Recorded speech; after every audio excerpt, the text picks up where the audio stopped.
Levítico capítulo 9.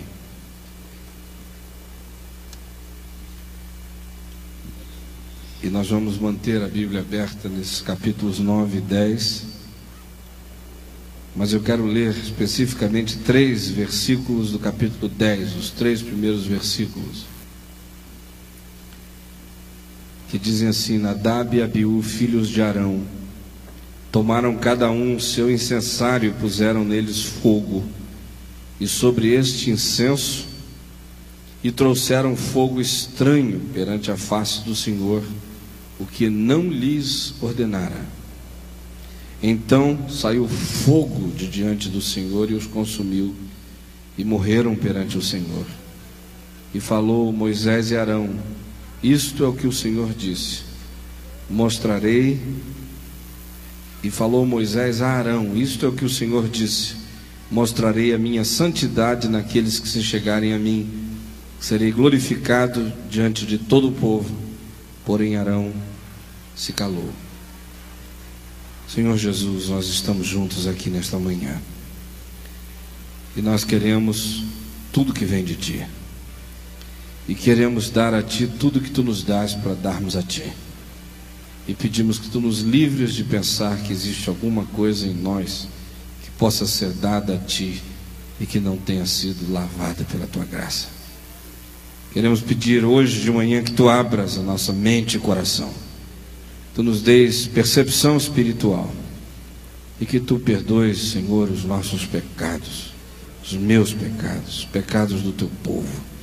Tu nos deis aquela consciência profunda de que sem Jesus nós não podemos nada, Senhor, de que a gente quer ter a vida debaixo do sangue do Cordeiro, que tira o pecado do mundo. Nós pedimos que Tu nos queimes com um fogo santo hoje, em nome de Jesus, amém. Esse texto que a gente leu aqui é um dos mais fortes de toda a Bíblia, porque ele traz consigo uma questão, e a questão tem a ver com o que é válido do nosso culto e da nossa oferta diante de Deus. Porque 2 filhos de Arão, que eram levitas, separados por Deus para o culto, para a liturgia santa, para a adoração, para o sacerdócio, resolvem pegar seus incensários dedicados a Deus, resolvem pegar incenso dedicado a Deus, e resolvem pegar um fogo, que eles acham que é só fogo, colocar nesses seus objetos de culto, e sobre eles, sobre este fogo incenso, e trazer diante de Deus no momento de celebração, onde o povo está reunido, a bênção de Deus tinha sido dada, a glória de Deus tinha sido manifesta, e o fogo de Deus tinha caído sobre o holocausto, validando tudo que tinha sido feito até então. E eles disseram: chegou a hora da gente trazer algo mais, a gente acrescentar alguma beleza extra a toda essa liturgia da glória de Deus. E foram lá correndo, pegaram um fogo que eles acharam, jogaram ali nos seus aparatos e incenso sobre isso, trouxeram diante de Deus, e sai fogo de diante do Senhor e os queima. E eles morrem diante do pai de Arão. E Moisés olha para Arão, vê o irmão triste. Esses meninos são sobrinhos de Moisés, está tudo em família, uma desgraça familiar. Moisés olha para os moços morrendo, torrados pelo fogo de Deus, e vê o irmão completamente entristecido, arrebentado, destroçado pela calamidade. E em seguida Moisés diz: olha, o Senhor está te dizendo que Ele vai se santificar naqueles que se chegam diante dEle. Agora, o que isso tem a ver com a gente no Brasil hoje?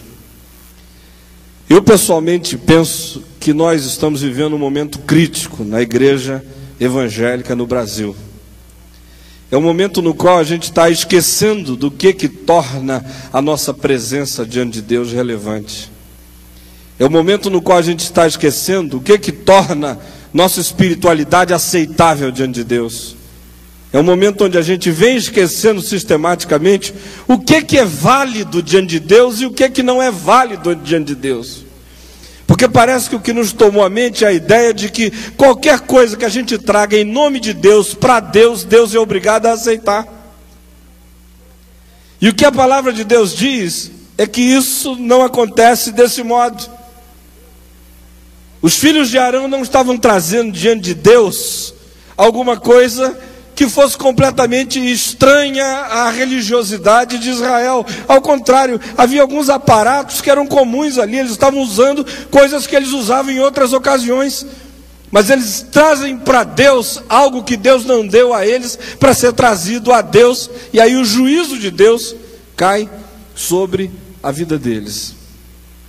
E parece que o que se nos ensina aqui, de modo forte na Escritura, é que Deus não pode visitar a espécie humana sem juízo. A visita divina só é possível sem juízo a partir da graça. É por isso que o apóstolo João diz: filhinhos meus, não pequeis. Mas se todavia alguém pecar, tendes advogado junto ao Pai, Jesus Cristo justo. Ele é a propiciação pelos nossos pecados, e não somente pelos nossos próprios, mas também pelos do mundo inteiro. Se Deus se aproxima da espécie humana, de qualquer indivíduo nesse planeta, Ele só o faz porque diante dele existe esse sangue eterno da aliança, do Cordeiro de Deus, que é a propiciação pelos nossos pecados, e não somente pelos nossos próprios, mas também pelo do mundo inteiro. O que é fantástico é que essa história, que termina aqui no capítulo 10, verso 3, começa um capítulo antes, no capítulo 9, onde Deus diz a Arão que faça sacrifícios por si mesmo, pelos seus pecados e pelos pecados do povo, porque Deus queria se manifestar, a glória de Deus iria aparecer. E aí o que acontece? As instruções são dadas, e diz a palavra de Deus que Arão separa, primeiro, um sacrifício pelo seu próprio pecado. Segundo, ele separa um holocausto para ser oferecido diante de Deus por ele mesmo. E terceiro, ele traz ofertas pacíficas diante de Deus, tudo isso relacionado à sua própria vida. Depois inicia um segundo processo, onde ele imola animais diante de Deus como oferta pelo pecado do povo. Depois ele oferece holocausto diante de Deus como aroma e sacrifício diante de Deus pelo povo. E depois ele traz a oferta pacífica, a oferta do apaziguamento da relação entre o povo e Deus, a oferta da celebração da reconciliação do povo com o seu Deus. Aí quando isso é feito, diz a Bíblia, que depois desse sangue derramado por Arão e seus filhos, depois desse sangue derramado pelo pecado do povo, depois da celebração desse sacrifício aceitável diante de Deus e da pacificação desse relacionamento, Arão e Moisés entram na tenda, e quando saem de dentro da tenda da congregação, eles estendem as mãos sobre o povo, abençoam o povo, e Deus os abençoa.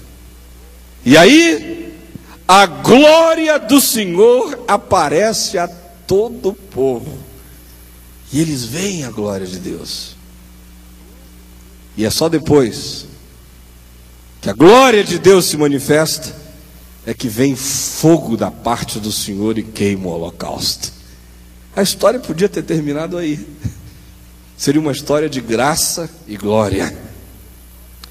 Uma história de confissão pessoal de culpa, certeza radical de contradições, de ambiguidades, de pecados, de erros que eu, você, qualquer ser humano da espécie humana comete nesse planeta.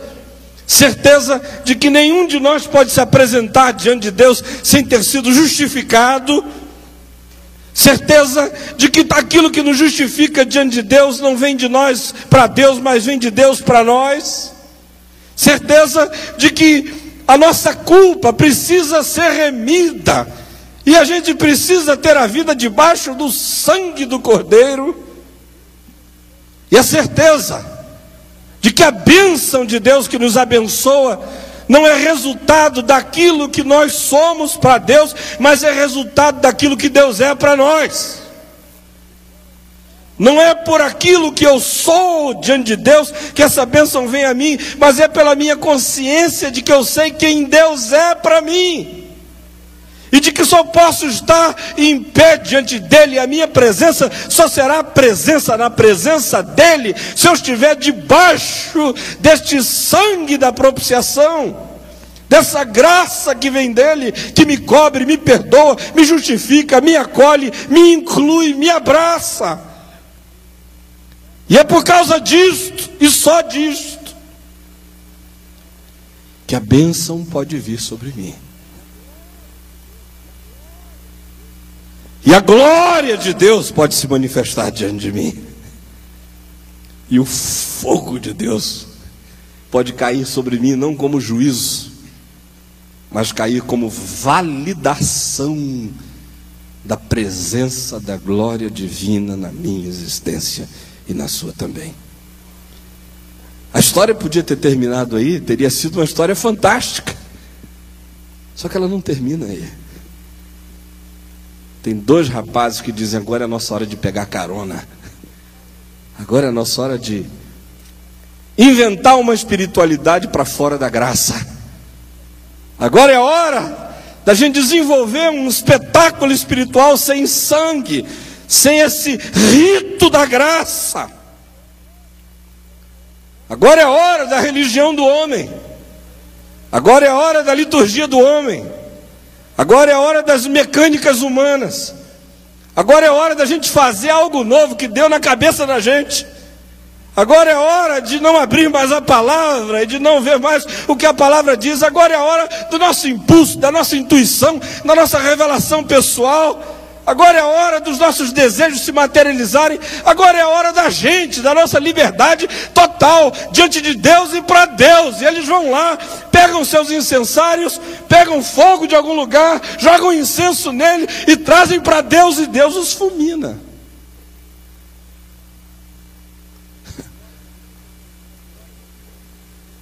Uma história que podia ter terminado antes, com a glória de Deus sobre o povo, termina depois com o juízo de Deus sobre a espiritualidade que quer se apresentar diante de Deus sem graça e sem sangue.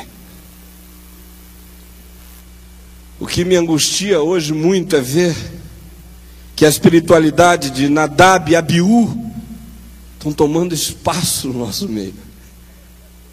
Essa coisa que chega a partir da cabeça de alguém, da vontade de alguém, da intuição de alguém, da revelação de alguém, do desejo de alguém, e que traz para Deus aquilo que Deus não conhece, que é estranho a Ele, porque Deus só chama de válido aquilo que Deus valida, e Deus só valida na relação com a gente aquilo que passa pelo sangue do Cordeiro. Eu não sei se você está conseguindo perceber o que eu estou tentando passar a você, mas nós temos aqui diante de nós dois projetos. Um projeto de espiritualidade que conta com aceitação divina, e um projeto de espiritualidade que conta com rejeição divina. A pergunta é, talvez você faça: o que pode ter sido tão radicalmente diferente nas duas ofertas para que tivessem respostas divinas tão distintas? Será que essas sutilezas são suficientes para justificar respostas de Deus tão distintas às duas apresentações de fogo diante dele, aos dois projetos de espiritualidade? Primeiro, a gente aprende que o fogo de Deus vem de Deus para o homem. Capítulo 9, no verso 24, diz que depois desses ritos da graça, dessa consciência do sangue, do sacrifício, do cordeiro, da propiciação, da cobertura, da dependência total da bondade divina que nos justifica, depois disso e só disso, a bênção chega, a glória aparece e o fogo cai. E vem de Deus para nós. Segunda realidade que a gente percebe é que o fogo estranho faz um caminho diferente. O fogo divino vem de Deus para o homem. O fogo estranho é uma tentativa humana de levar fogo a Deus. É uma invenção humana. É um mecanismo, é uma criação humana. É artificial. Não veio do altar de Deus sobre a minha vida, vem do altar do homem para Deus. E aí a grande questão é saber o quanto daquilo que a gente chama de fogo no nosso meio é fogo de Deus ou é fogo do homem, porque o homem também sabe fazer fogo. E como sabe? Aquilo que a gente chama de fogo, eu fui lá e o fogo caiu, é fogo de Deus ou é fogo do homem? É fogo só da encenação, é fogo só do teatralismo do fogo, é fogo de Nadab e Abiú, apanhado em algum lugar, em algum fogareiro na esquina, aprendido de alguma técnica, de alguma outra coisa, mas que não veio de Deus mesmo, como resposta da graça de Deus, queimando a alma humana. E aí, a palavra de Deus prossegue e nos ajuda a ter um discernimento daquilo que a gente poderia chamar de uma teologia do fogo divino. E que teologia é essa do fogo divino? Primeiramente, a gente aprende que o fogo válido que o homem tem para oferecer a Deus é aquele da queima do sacrifício fora do portão. Capítulo 9, verso 11 diz: porém a carne e o couro queimou com fogo fora do arraial. Agora olha aqui para mim. Livro de Hebreus, no capítulo 13, do verso 8 ao verso 14, nos fala do recíproco espiritual desse ato de Arão, dizendo que ele aconteceu em Jesus, quando ele foi imolado fora do portão do acampamento.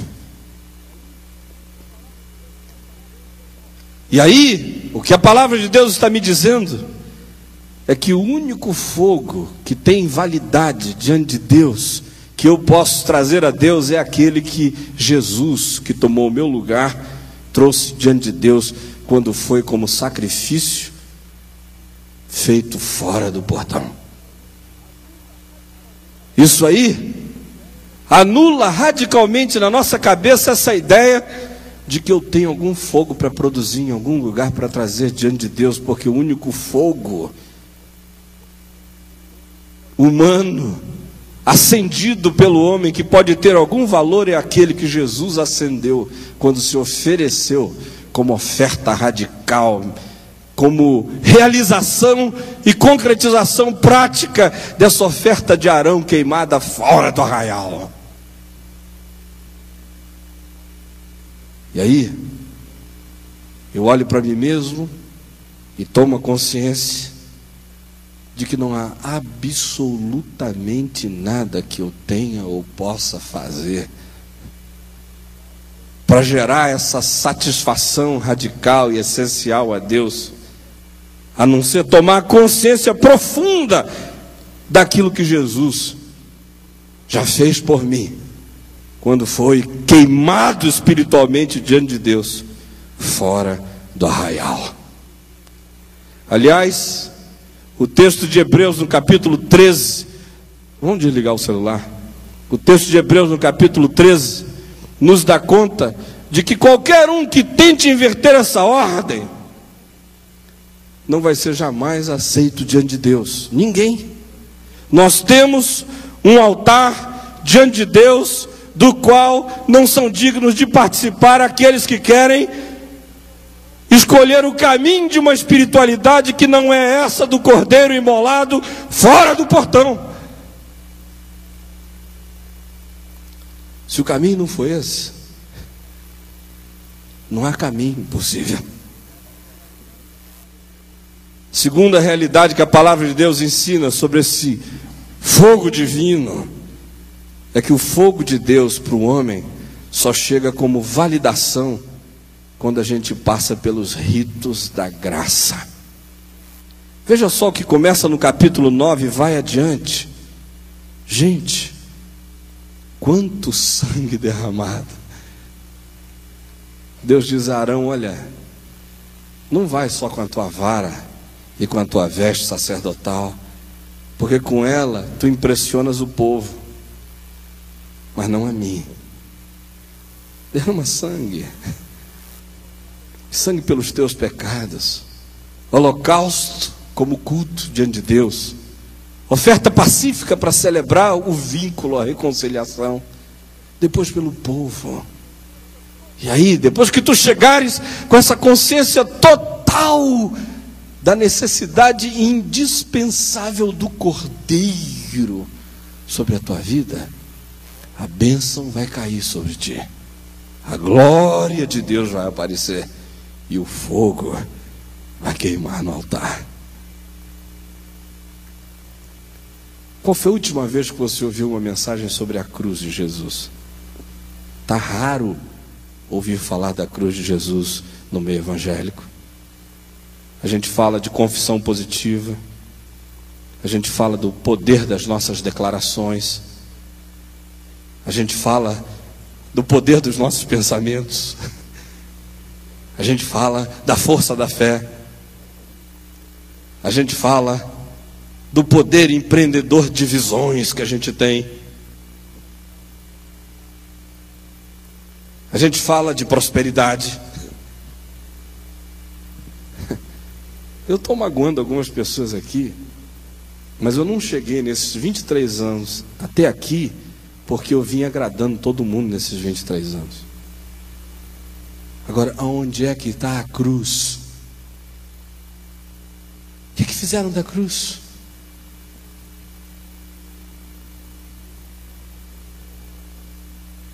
No meio evangelho não há crucifixo. A gente se jacta diante dos católicos, mas hoje em dia também não há mais cruz. Jesus virou simplesmente agora o promotor da nossa prosperidade, o avalista do nosso sucesso. É aquele que venceu o tranca-ruas, é o sol, o abre-portas, para caminhos que vão do berço à sepultura. Até mesmo a mensagem da eternidade do céu desapareceu do nosso meio. Inferno agora é ser pobre, céu agora é ser rico. Poder do Espírito Santo não tem mais nada a ver hoje em dia com a possibilidade de testemunhar Jesus e ver o coração dos outros queimando. Poder do Espírito Santo agora tem a ver com derrubar alguém que cai e levanta e não mudou nada, só levou um tombo. O que eu estou dizendo é que os ritos da graça desapareceram. Tem até igreja por aí que já quer tirar a ceia do Senhor como instituição. Sabiam disso? Há igrejas no Brasil hoje que dizem que a ceia do Senhor é uma banalidade que precisa ser arrancada do nosso meio. É a remoção gradual, sutil, profunda da cruz e do sangue de Jesus. Jesus está se transformando em alguma coisa parecida com um guru de espiritualidade indiana que passa para você energia e poder para você, imantado, vencer tudo e todos. Mas onde está o Cordeiro de Deus que tira o pecado do mundo? Onde está a oferta pela culpa? Onde está a consciência de contradição, de pecado, que é apaziguada pela graça divina? Aonde está a certeza de que o nosso holocausto, o nosso sacrifício eu aceito, não porque eu fiz o sacrifício, mas porque o sacrifício foi feito em meu lugar? Onde está a celebração da reconciliação, da oferta pacífica, do reencontro, do abraço divino? Aonde está?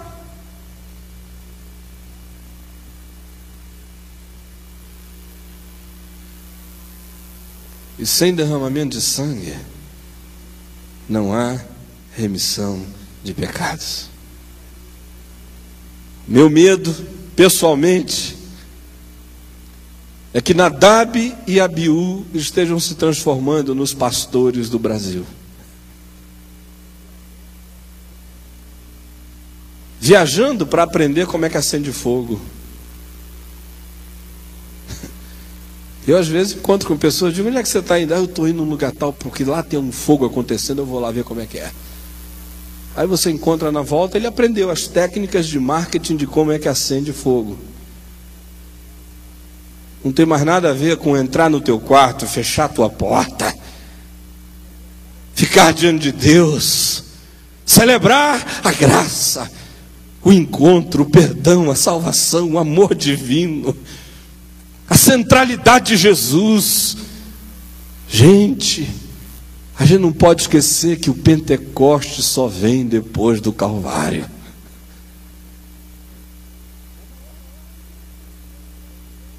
Mas a ordem foi invertida no nosso meio. A cruz é uma história que não está fazendo história na história das nossas vidas, ficou para trás. Virou banalidade, tolice, mensagem de criança, que ninguém quer mais ouvir. E aí, o que a gente tem é um outro evangelho, que não é mais o evangelho do Senhor Jesus, é o evangelho de Nadab e Abiú. Não tem nada a ver com o de Mateus, Marcos, Lucas e João. Talvez o evangelho que você pratique seja o evangelho de Nadab e Abiú, o evangelho do fogo estranho. A conclusão é clara: não há nenhum fogo aceitável diante de Deus que não seja o fogo divino, que vem como afirmação divina a significação da cruz. Fogo caiu, não é porque Arão era maravilhoso, Moisés era fantástico, o povo de Israel era limpo. Fogo também não caiu porque eles aprenderam a fazer confissões positivas juntos. Nós afirmamos que o fogo vai cair, nós afirmamos que o fogo vai cair. Fogo caiu é porque sangue foi derramado, e porque consciências tomaram consciência da sua total falta de adequação diante de Deus e da total graça divina, adequando-os, justificando-os pelo sangue do Cordeiro, para que eles fossem objeto da bênção divina, pudessem ver a glória de Deus e pudessem receber o fogo do céu. Isso tudo tem a ver com graça, gente. A sequência, depois que a gente compreende, se submete, aceita, celebra esses ritos da graça, a sequência é natural.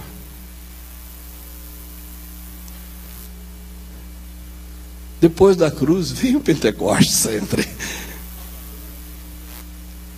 Depois da cruz a bênção chega sempre.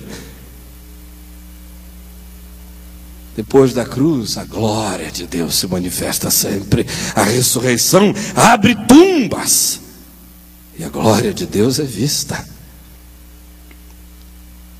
Depois da cruz o fogo cai e a gente fala em outras línguas, segundo o Espírito nos concede que falemos. Hoje eu estava lá no hotel antes de vir para cá, olhando para mim mesmo, relendo esse texto e pensando o seguinte: meu Deus, como é fácil enganar o teu povo. É muito fácil. Olha, não tem povo mais facilmente enganável nesse mundo do que o chamado povo de Deus. Sempre foi assim. Se eu chegasse hoje aqui, eu começasse a dar cambalhota e dizer assim, aleluia, aí vai ser cambalhota até o fim, vocês levantavam me aplaudindo. Não tenho dúvida disso, gente. Ah, sim. Alguns talvez, se você sair, porque já me conhece há muito tempo, você assim, deu um negócio esquisito no pastor Caio, não é disso. Mas aleluia, deve ter sido o Espírito. Não é disso. Mas não tem povo mais fácil de ser enganado. Eu às vezes vejo, ali atrás daquele bastidor, cabe tudo. Cabe um pastor falando no celular, assinando cheque, fazendo um monte de coisa, e alguém diz, está na tua hora, aí ele entra por ali, aleluia! E todo mundo pensa que ele está...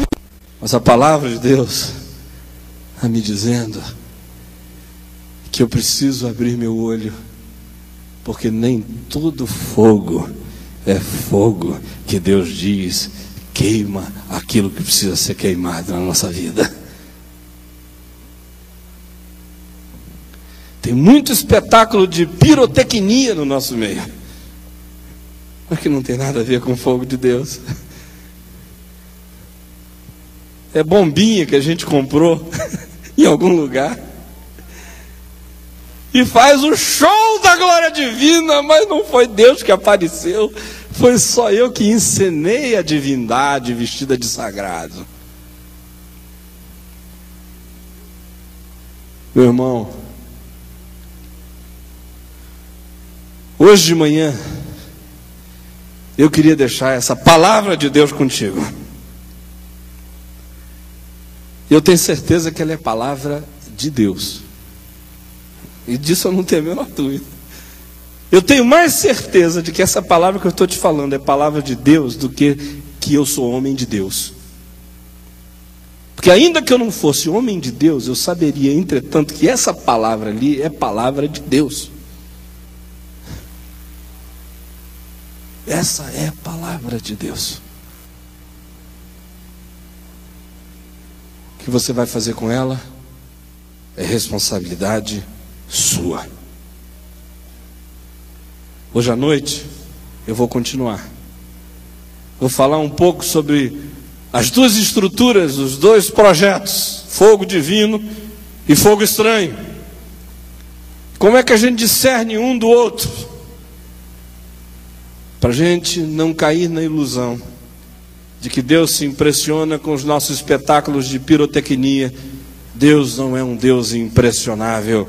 Deus é o Deus que impressiona com a graça dele no nosso coração. Vamos ficar todos nós em pé, juntos agora. Tem muito celular aqui nesse auditório. Olha, celular, deixa eu só dar uma dica aqui. Eu também tenho, gente. Ó. Só que ele fica desligado. Ou então eu ponho no vibrador. Porque aqui é hora da gente falar com Deus. Não mais ninguém. Minha esposa quer falar comigo, vai me esperar até meio-dia, eu ligo para ela. Aqui não dá.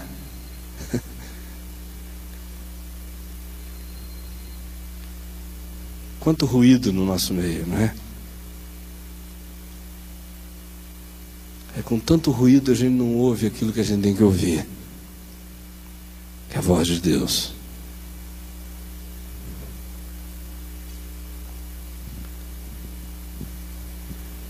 Vamos curvar a cabeça juntos.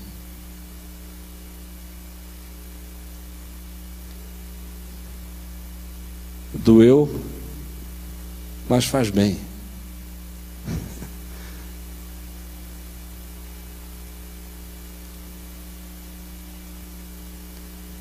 Senhor Jesus, peço que Tu nos livres dessa espiritualidade de Nadab e Abiú,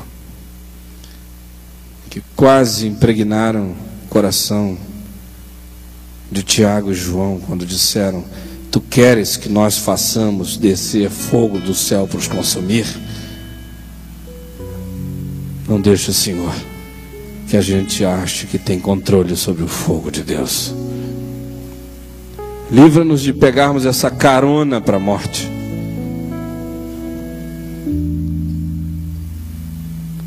Queremos nos aproveitar do que Deus fez para fazermos aquilo que Deus não fez e não faz. Trazermos diante do teu povo aquilo que tu não santificaste. Senhor, eu tenho consciência profunda, tu sabes, de quem eu sou, das minhas tortuosidades, dos meus defeitos, dos meus pecados. E é por isso que eu tenho pavor de vir diante de ti com o fogo que eu acendo. Eu sei que tu não vais me torrar, como tu não tens destruído instantaneamente quem te traz fogo estranho. Mas esse fogo vai esfriando a alma da gente quando não é fogo de Deus. Vai nos matando, porque anula a nossa consciência da tua graça. Eu quero pedir, Senhor Jesus, em teu nome, que tu venhas hoje, venhas agora sobre nós, que tu nos restaures na alma a consciência do valor da cruz e do sangue do Cordeiro de Deus. Senhor, perdoa por todas as nossas encenações de pirotecnia espiritual, que não tem nenhuma relação com a genuinidade do fogo do Espírito que vem dos céus. É tão fácil imitar o divino, desempenhar papéis. Senhor Jesus, é tão fácil esquecer da tua graça. É tão fácil fazer opção pela religião de Caim. Tão fácil, Senhor, escolher um caminho do homem, ainda que em nome de Deus, e não fazer a opção do caminho do sangue. Quero pedir hoje que tu perdoes os meus pecados e os pecados do teu povo. E agora, Senhor, estende sobre nós a tua mão e concede-nos a tua bênção. A bênção. A bênção. E mostra-nos a tua glória, Senhor. Brilha a tua luz em nós, Senhor. E queima o nosso coração com teu fogo, Senhor. Fogo que vem do Espírito,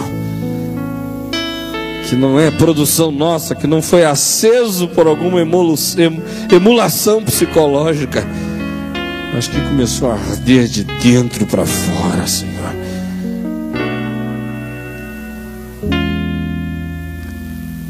E traze-nos hoje para todos os nossos encontros, os seminários de logo mais e da tarde, a reunião da noite, com esse desejo de discernir o que é de Deus e o que não é de Deus, e escolher o que vem de ti. Em teu nome, Jesus. Amém.